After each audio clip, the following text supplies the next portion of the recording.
Bonjour à tous, nous nous trouvons sur le salon Admission Post-Bac à Paris. Alors je me retrouve avec Isabelle Aboustet, bonjour. Bonjour.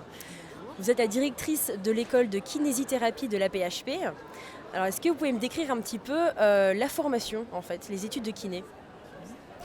Oui, alors la formation depuis cette année se déroule en 4 années d'études qui se subdivisent en 2 cycles.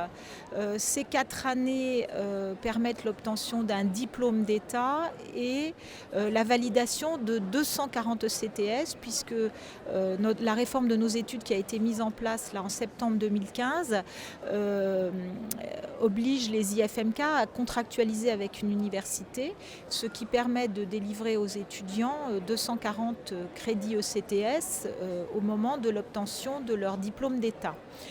Pour accéder à cette formation, il faut, à partir de la rentrée 2017, il faudra intégrer par une première année universitaire validée pour tous les IFMK. C'est-à-dire que les étudiants seront recrutés à partir d'une première année de PACES, ou bien une première année de STAPS, ou bien une première année de licence de sciences.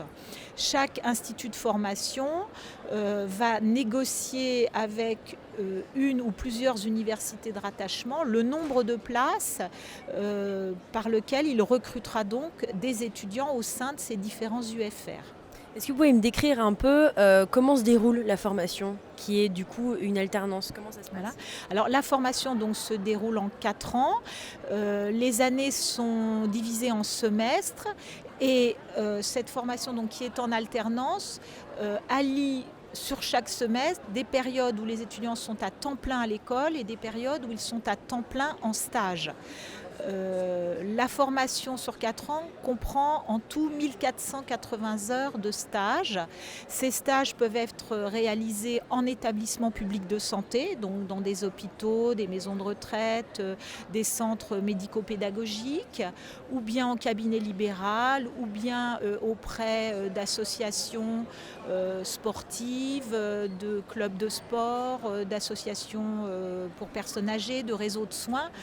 En fait, dans toutes les structures publiques ou libérales qui nécessitent la présence de masseurs kinésithérapeutes.